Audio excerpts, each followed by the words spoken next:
Hello दोस्तों, कैसे हैं आप सब। आशा करती हूँ बहुत अच्छे होंगे, अपनी पढ़ाई और सेहत का ख्याल बहुत अच्छी तरीके से रख रहे होंगे।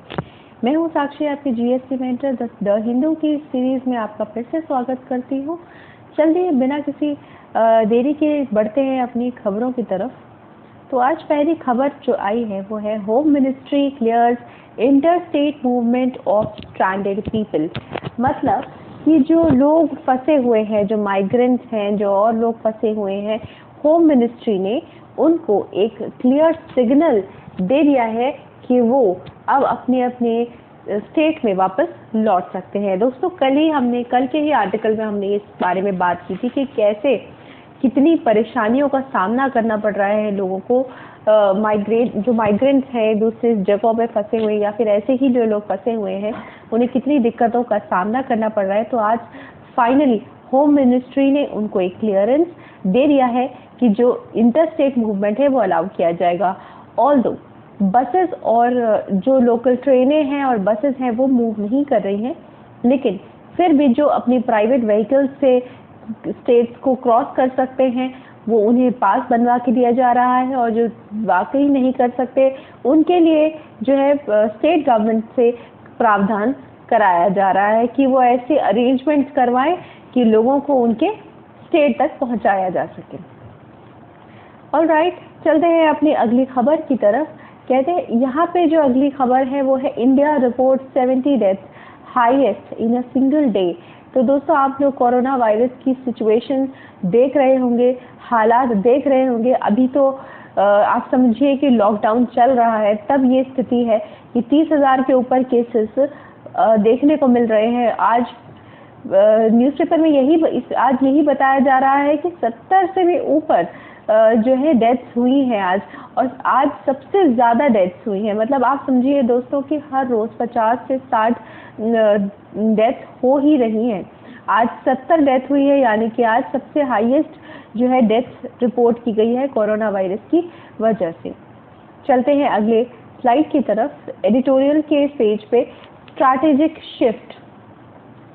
दोस्तों इसमें भी यही आंकड़े बताए जा रहे हैं कि कैसे कोरोना वायरस की वजह से क्या सिचुएशन बन के आई है, क्या परिस्थितियां हैं और क्या होनी चाहिए। इस पूरे आर्टिकल में कोरोना वायरस से रिलेटेड चीज़ें ही डिस्कस की गई हैं। इसमें यही बताया गया है दोस्तों, अगर आप ध्यान से इसको पढ़ेंगे तो आप समझेंगे कि कैसे इंडिया में ऑल्दो पूरे के पूरे 736, ध्यान से देखिए 736 डिस्ट्रिक्ट हैं, जिसमें से कि जब लॉकडाउन लगा था 28 मार्च की बात अगर हम करें तो उस समय पे 130 डिस्ट्रिक्ट ऐसी थी आउट ऑफ 736 जो कि कोरोना वायरस कोविड-19 से इन्फेक्टेड थी। ठीक है,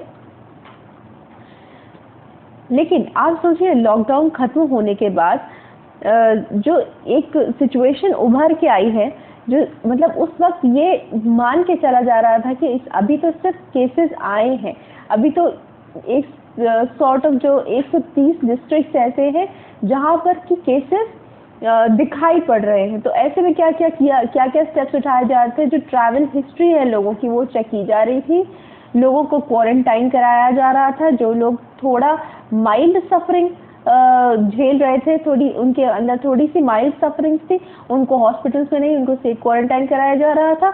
जो कि ज़्यादा सिकर थे, उनके साथ ज़्यादा परेशानी थी, इसके ज़्यादा प्रोन थे डिजीज़ के, उनको हॉस्पिटल्स में कराया जा रहा था क्वारंटीन।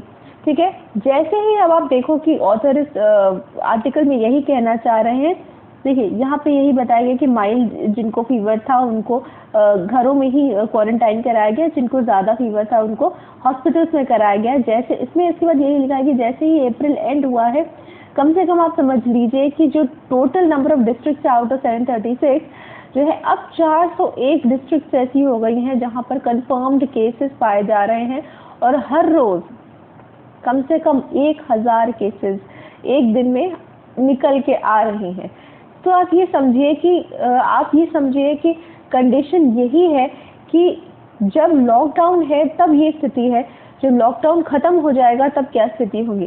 तो इस आर्टिकल में बेसिकली ऑथर यही बताना चाह रहे हैं कि स्टेट को अपनी हेल्थ फैसिलिटीज़ पे बहुत फोकस देकर चलना चाहिए और ध्यान रख के चलना चाहिए कि जिस तरह से यूएस और यूरोपियन कंट्रीज़ में तो ये स्थिति आ गई थी कि वहाँ पर तो बिल्कुल मतलब कि हॉस्पिटल्स बिल्कुल जैम हैं इल पेशेंट्स से, इतने ज़्यादा इल पेशेंट्स, इतने ज़्यादा पेशेंट्स कि हॉस्पिटल संभाल नहीं पा रहे हैं। यहाँ इंडिया की कंडीशन तो बहुत ही वर्स्ट है हेल्थ के मामले में।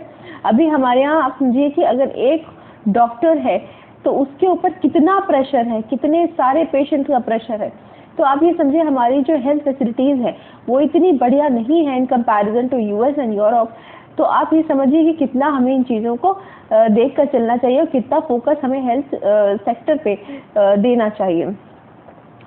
ठीक है, उसके बाद यही बताया जा रहा है कि ऑन पेपर, ठीक है, ऑन पेपर तो हमारे पास काफ़ी सारा पीपीई है, यानी कि पर्सनल प्रोटेक्टिव इक्विपमेंट है, ऑक्सीजन के लिए इन्फ्यूजन पंप्स है, हॉस्पिटल बेड्स हैं, लेकिन असल मायने में जो ये लॉकडाउन खुलेगा और जब हमारे केसेस में सर्ज दिखाई देगा, सर्ज का मतलब होता है बढ़ोतरी, सर्ज दिखाई देगा इन्फेक्शन के केसेस में, तब इस चीज़ का एक्चुअल टेस्ट होगा कि क्या हमारी हेल्थ सेक्टर इतनी मजबूत है कि वो इस तरीके की परेशानी को, इस तरीके की सिचुएशन को हैंडल कर पाएगी। ओके दोस्तों, चलते हैं अपने अगले आर्टिकल की तरफ। ध्यान से देखिए, Afghan peace and India's elbow room. तो आज दोस्तों कई समय के बाद अफगान पीस के बारे में बात हो रही है आर्टिकल में। अफगानिस्तान आपको दिखा देती हूँ मैं मैप में। ध्यान से देखिए दोस्तों, ये है हमारी प्यारी कंट्री इंडिया, ये है पाकिस्तान और ये है अफगानिस्तान। ठीक है, काबुल ग्रीन कलर में दिख रहा होगा आपको ये। ठीक है, अब देखिए कि कितना जो है अफगानिस्तान हमसे कितना दूर है। ये बगल में पाकिस्तान है, ये हमारा अफगानिस्तान है। ठीक है, चलिए यहाँ पे क्या हो रहा है। अफगानिस्तान के बारे में आप लोगों को पता ही होगा कि वहाँ पर जो है तालिबान का जो रूल है वो बढ़ता चला जा रहा है। वहाँ की जो गवर्नमेंट है, पॉपुलर गवर्नमेंट अशरफ घानी जी की, वो जो है इतनी स्ट्रॉन्ग नहीं है जो तालिबान नाम की टेररिस्ट ग्रुप से लड़ सके। उनकी फोर्सेस ऑल्दो फाइट कर रही हैं, लेकिन वो फिर भी तालिबान ज़्यादा स्ट्रॉन्ग उभर के आ रहा है। आप देखिए कि इस कंट्री में बहुत गरीबी है, बहुत दिक्कतें हैं, बहुत लोग पॉपुलराइज हैं, और आप देखो तालिबान जैसी टेररिस्ट ऑर्गेनाइजेशन को सपोर्ट कौन करता है? पाकिस्तान सपोर्ट करता है। आप सोचो यहाँ पे तालिबान जो है एक तरीके से दादा की तरफ बन के सॉर्ट ऑफ डून या गूंस की तरह वो एक्ट कर रहा है, राइट? तो यहाँ पे यही हो रहा है। अब आप ये समझिए कि इतने समय तक जो है तालिबान के साथ काफ़ी लड़ाई करने के बाद यूएस ने भी अपनी फोर्सेस यहाँ से निकाल ली हैं। यूएस को भी अब ये लगने लगा है हम क्यों अपनी एनर्जी, टाइम और अपने लोगों को यहाँ पर फंसा के रखें। जहाँ आप देखोगे कि एक सोल्जर की मौत हुई उनके यूएस की, उन्होंने अपनी सारी की सारी फोर्स हटा ली और यहाँ पे तालिबान नाम की एक टेररिस्ट ऑर्गेनाइजेशन है जिस समय सबसे ज़्यादा स्ट्रॉन्ग है, किससे भी ज़्यादा अशरफ घानी जो एक पॉपुलर गवर्नमेंट है उससे, उनकी अशरफ घानी की गवर्नमेंट और अब्दुल्ला नाम की भी एक पैरेलल गवर्नमेंट, अब्दुल्ला नाम के जो व्यक्ति हैं उनके द्वारा भी जो है एक पैरेलल गवर्नमेंट चलाई जा रही है। उन दोनों से ज़्यादा पावरफुल तालिबान है। उसके साथ यूएस ने डील साइन कर ली है कि ठीक है हम जो है अफगानिस्तान को छोड़ के जा रहे हैं और अब आप तालिबान का ख्याल रखिएगा। ये तो वही वाली बात हो गई कि जे रक्षक के भक्षक, मतलब जो रक्षा करने वाले वही भक्षक हैं। तो ये कैसी बात हो गई? तो यहाँ पे बेसिकली पूरे आर्टिकल में यही बात बताई जा रही है। तो इसमें कुछ बातें हुई हैं। तो उसमें ये हुआ है कि जैसे इसमें क्या बात की गई थी, यूनाइटेड नेशन सेक्रेटेरिएट जो है उनकी एक मीटिंग हुई थी जिसको एक तरीके से 6+2+1 के ग्रुप कहा जा रहा है। ये एक पर्टिकुलर इस तरीके का ग्रुप कहा जा रहा है। 6 वो कंट्रीज हैं जो अफगानिस्तान के बॉर्डर को टच करते हैं। कौन कौन सी? China, India, Pakistan, China, Iran, Pakistan, Tajikistan, Turkmenistan और यूज़बेकिस्तान। आप देखो इंडिया का कहीं पे नाम नहीं है। जबकि आप लोगों को पता होगा कि इंडिया का पाकिस्तान ऑक्युपाइड एरिया जो है वो अफगानिस्तान से जुड़ता है। तो इसलिए, और आप देखो इंडिया को इसमें इंक्लूड नहीं किया गया। तो कौन सी 6 कंट्रीज हैं? 6+2+1 है। 6 कंट्रीज वो हैं China, Pakistan, Iran, Tajikistan, Turkmenistan और उज़्बेकिस्तान। और उसके अलावा जो 2 बड़े ग्लोबल प्लेयर्स हैं, अब देखो रशिया और यूएसए, ये दोनों ग्लोबल प्लेयर्स हैं, और एक खुद अफगानिस्तान। ये एक तरीके की मीटिंग की गई जिसमें कि अफगानिस्तान के आने वाली फ्यूचर के बारे में डिस्कशन किया जाएगा। तो इसको देखने के बाद यही लगता है कि उन्होंने इंडिया को कैसे छोड़ दिया यूनाइटेड नेशन सेक्रेटेरिएट में। इंडिया बहुत इंपॉर्टेंट रोल है इंडिया का अफगानिस्तान में उसको क्यों छोड़ दिया गया? आप देखो कि यही ऑथर जो है यही बताने की कोशिश कर रहे हैं कि 2001 में भी यही हुआ था, जब इंडिया को साइडलाइन कर दिया गया था। एक सतेंद्र लांबा नाम के स्पेशल एनवॉय गए थे जर्मनी, पीटर्सबर्ग में।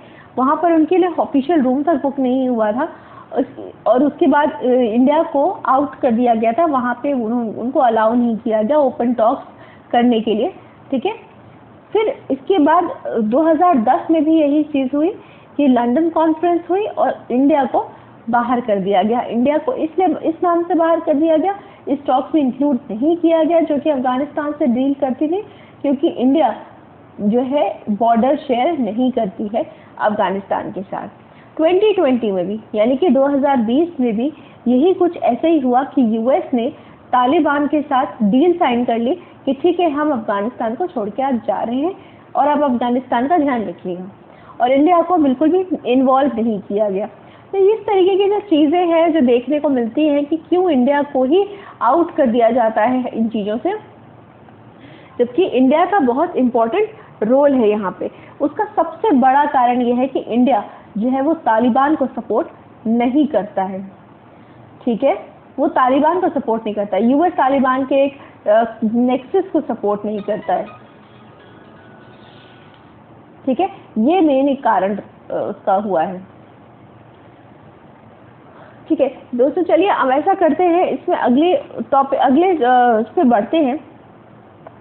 इसमें क्या हुआ है, आप देखिए कि जब आप देखिए कि क्यों अफगानिस्तान इंडिया के लिए इम्पोर्टेंट है, और इंडिया के लिए भी अफगानिस्तान इम्पोर्टेंट है, अफगानिस्तान के लिए भी इंडिया इम्पोर्टेंट है।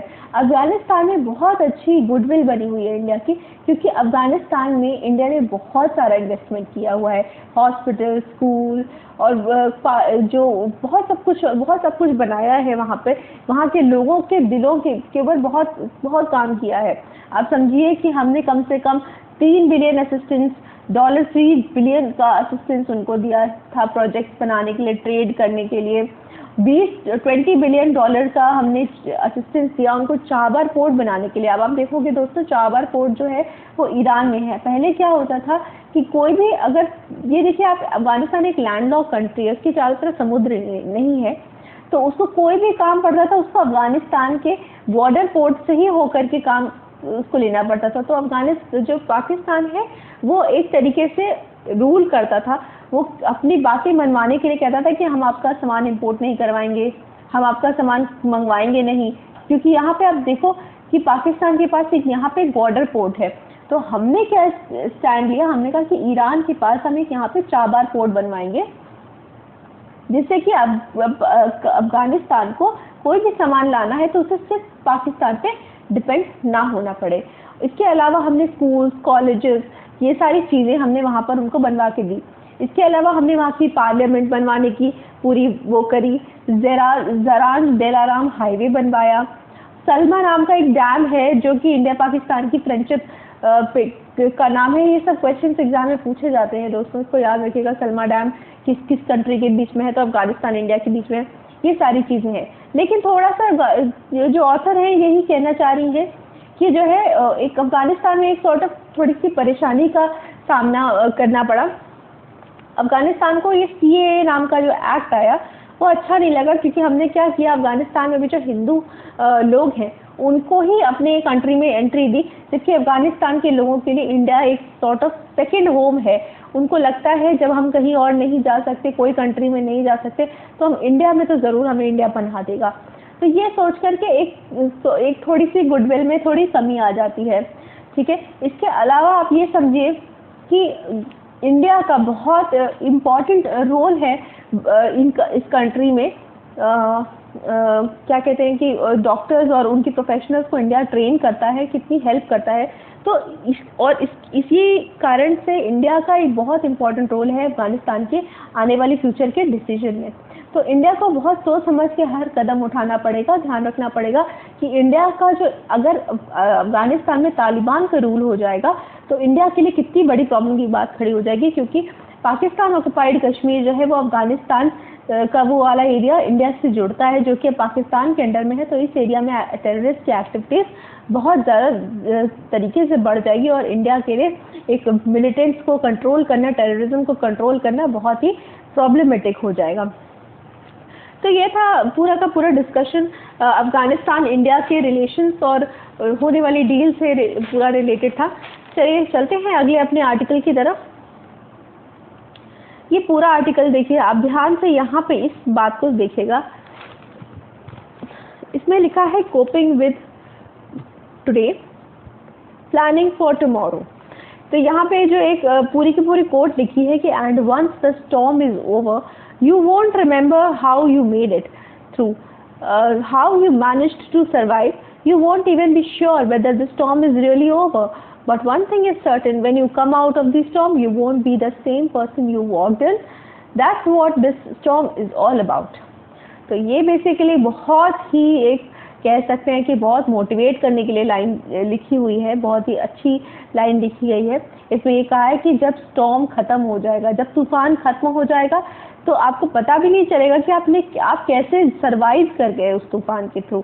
जब एक बार तूफान खत्म हो जाएगा तो आपको ये भी श्योर नहीं होगा कि तूफान सच में खत्म हो गया है क्या। उसके बाद उसके बाद जब आप उस तूफान से बाहर आ जाओगे तब आपको पता चलेगा कि आप वो सेम इंसान नहीं थे जो तूफान के पहले थे। आप एक न्यू पर्सन, एक नए स्ट्रेंथेंड इंसान की तरह आप इस नई सिचुएशन में वॉक कर गए हैं। तो ये बेसिकली सिचुएशन और इस तूफान के बारे में जो बात हो रही है वो है कोविड-19। ठीक है, आजकल पूरा का पूरा न्यूज़पेपर इसी से भरा रहता है। ठीक है, इसमें पूरे आर्टिकल में दोस्तों बस यही बताया गया है कि ऐसा नहीं है कि जो PCR स्वैब टेस्ट हो रहे हैं वो आप समझिए कि जो ये टेस्ट है पॉलीमरेज चेन रिएक्शन का जो टेस्ट है बड़ा ही मतलब रिलायबल टेस्ट है। इसमें क्या होता है 60 to 70% जो है वो सेंसिटिविटी ले लेता है कि हाँ इन्फेक्शन है, वो ले लेता है। लेकिन इस चीज़ की भी श्योरिटी नहीं है कि एक बार अगर आप उस बीमारी से लड़ के जूझ के निकल गए तो आपको वो बीमारी दोबारा नहीं होगी, क्योंकि 10% ऐसे केसेस आए हैं चाइना और साउथ कोरिया से जो कि डिस्चार्ज कर दिए गए थे हॉस्पिटल से और उनको दोबारा से वही बीमारी फिर से हो गई है। तो सबसे बड़ा क्वेश्चन यही है प्लानिंग फॉर टुमारो कि क्या जो लोग ठीक हो जाएंगे एक बार वो क्या दोबारा से इस बीमारी की चपेट में नहीं आ सकते। दूसरा सवाल ये पूछ रहे हैं ऑथर कि क्या जो है मास्क ही जो है वो पब्लिक हेल्थ का एकमात्र सहारा बन चुका है, क्या वैक्सीन। उसके बाद ये कह रहे हैं कि वैक्सीन के ऊपर हमें पता नहीं कितने दिन डिपेंडेंट रहना पड़ेगा, यही प्लानिंग की जा रही है टुमारो के लिए, क्योंकि पहले वैक्सीन बनती है, अभी तक तो वैक्सीन बनी नहीं है। जब वैक्सीन बनेगी उसके बाद उसे एनिमल्स पे ट्रायल किया जाएगा। एनिमल्स पे ट्रायल करने के बाद जब वो सक्सेसफुल होगी तब उसे ह्यूमन पे ट्रायल किया जाएगा। उसके बाद कम से कम इस काम में कम से कम 12 से 18 महीने लग सकते हैं। तब तक तो आप समझ लीजिए कि इकोनॉमी की क्या ही हालत हो जाएगी। तो यही जो ऑथर यही बताना चाह रहे हैं कि ऐसी सिचुएशन में क्या करना चाहिए। जब लॉकडाउन के समय पे इस तरह केसेस बढ़ रहे हैं, लॉकडाउन खुलने के बाद कितने लेवल पे सर्ज होगी केसेस, मतलब इस बारे में बात करें। इसके अलावा एक बहुत इंपॉर्टेंट वर्ड यूज किया गया है हर्ड इम्यूनिटी। हर्ड इम्यूनिटी के बारे में दोस्तों कल भी न्यूज़पेपर में आया है। तो हर्ड इम्यूनिटी क्या चीज़ होती है वो जान लेते हैं। हर्ड इम्यूनिटी का मतलब होता है कि कोई बीमारी तब एक लेवल पे आके खत्म हो जाती है जब उस बीमारी से पीड़ित होने वाले लोग कम से कम 60% लोग ऐसे हो जाएं जो उस बीमारी से पीड़ित हैं। कहने का मतलब ये है कि जब वायरस को कोई होस्ट ही नहीं मिलेगा, मतलब कोई मिलेगा ही नहीं बीमारी फैलाने के लिए, कोई नया शरीर ही नहीं मिलेगा, कोई नया होस्ट ही नहीं मिलेगा, तो वो बीमारी कहाँ फैलाएगा। तो इसीलिए इसको कहते हैं कि जब हर्ड का मतलब होता है, हर्ड वर्ड जो है वो किसके लिए यूज किया जाता है। हर्ड मतलब होता है झुंड, हिंदी में हर्ड का मतलब होता है झुंड, और ये गाय भैंसों के लिए, जो ऐसे पशु होते हैं उनके लिए वो बहुत समूह में होते हैं, तो उनको हर्ड कहा जाता है। तो ये कहने का मतलब है कि जब झुंड में लोग इस बीमारी से पीड़ित हो जाएंगे तो अपने आप ये बीमारी खत्म हो जाएगी। हर्ड इम्यूनिटी का मतलब यही है, ये क्वेश्चन एग्जाम में पूछा जा सकता है, ठीक है। तो अब ये ऑथर कह रहे हैं कि अब ऑप्शन क्या है हमारे पास। ऑप्शन यही है कि पीरियोडिक जो लॉकडाउन है वो कुछ समय पे धीरे धीरे फेज्ड मैनर में उनको खत्म किया जाए। जो लॉकडाउन है वो एकदम से तो नहीं हटा सकते, लेकिन फेज्ड मैनर में लॉकडाउन हटाया जा सकता है, क्योंकि इकोनॉमी का शुरू होना भी बहुत ज़रूरी है। क्योंकि बहुत सारे बिजनेस फॉर्म्स ऐसी हैं जिनको 1 साल कम से कम स्टार्ट होने में लग जाएगा। कम से कम आप समझिए कितनी जॉब्स इस समय जा चुकी हैं, कितनी दिक्कतें हैं। और इसके अलावा ऑथर बहुत अच्छी बात कहते हैं, वो ये कहते हैं कि इस सिचुएशन से हमें बहुत काम तरीके से, यानी कि बहुत ही शांति से और बहुत ही पीसफुल मैनर में हमें इस सिचुएशन से फाइट करना होगा। इस सिचुएशन से हम बिना किसी बॉम्ब और टैंकर के फाइट कर रहे हैं। तो इस सबसे बड़ा रोल जो है गवर्नमेंट ये उठा सकती है कि कम्युनिटी को एजुकेशन दे सकती है, लोगों को एजुकेशन दे सकती है। कैसे आप मीडिया के थ्रू या टीवी या ऐसी चीज़ों, रेडियो के थ्रू आप कम्युनिटी एजुकेशन दे सकते हैं और कम्युनिटी पार्टिसिपेशन कर सकते हैं। जब लोगों का पार्टिसिपेशन होगा, लोगों को जागरूकता होगी, लोगों को अवेयरनेस होगी, तो हम इस बीमारी से बेहतर तरीके से लड़ सकते हैं। लोग खुद ही इस चीज़ को समझेंगे कि सोशल डिस्टेंसिंग बनानी है। दूसरी चीज़ ऑथर कहते हैं कि गवर्नमेंट में ट्रस्ट रखिए। ऐसे समय पे हमको सिर्फ ये कर सकते हैं कि हम गवर्नमेंट पे ट्रस्ट करें। जो भी गवर्नमेंट स्टेप उठा रही है, हालांकि हमारी राइट्स जो हैं वो थोड़ी कम हो रही हैं, लेकिन कोई प्रॉब्लम नहीं है। उसके अलावा थर्ड जो रास्ता सोल्यूशन दिखा रहे हैं ऑथर, वो ये कह रहे हैं कि बहुत ज़्यादा हेल्थ सर्विसेज पे, पब्लिक हेल्थ सिस्टम पे बहुत ज़्यादा जो है हमें इन्वेस्टमेंट करने की ज़रूरत है, कि ताकि इस इन्फेक्शियस डिजीज़ से हम लड़ सकें और इसे सर्विलेंस के थ्रू इसे हम खत्म कर सके। इसके अलावा चौथी बात जो ऑथर कह रहे हैं वो ये है कि मीडिया और पब्लिक हेल्थ को भी इस चीज़ का ध्यान रखना चाहिए कि अननेसेसरी कोई ऐसी अफवाह ना फैलाएं। ऐसे समय पे बहुत सही खबरें दें और लोगों को जागरूक करते रहें।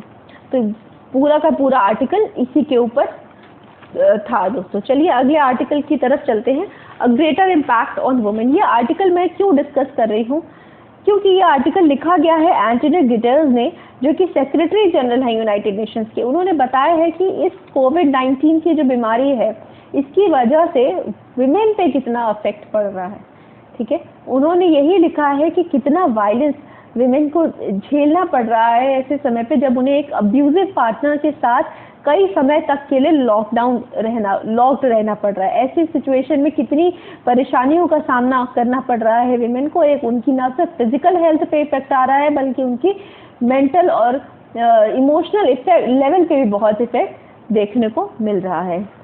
तो ये कहते हैं कि मैंने कम से कम 143 गवर्नमेंट्स के साथ ये कमिटमेंट किया है कि वो इस चीज़ का ध्यान रखें कि विमेन को इस तरीके की कोई दिक्कत ना आए, और इस पैंडेमिक के थ्रू खास कर से सर्विसेज प्रोवाइड की जाएं, मूविंग सर्विसेज प्रोवाइड की जाए और डोमेस्टिक वायलेंस शेल्टर्स प्रोवाइड कराए जाएं, और ऐसी ऑर्गेनाइजेशन या NGOs जो कि इस पर्टिकुलर पर्पस के लिए काम करती हैं उन्हें आगे बढ़ाया जाए, ठीक है। उसके अलावा इसके ये कहते हैं कि अनइक्वल ट्रीटमेंट जो विमेन को मिलता है ना सिर्फ सोसाइटी में बल्कि एट वर्क प्लेस, उसका भी खास तौर से ध्यान रखना चाहिए। वो कहते हैं कि कम से कम 70% ऐसे हेल्थ केयर वर्कर्स जो हैं वो विमेन हैं।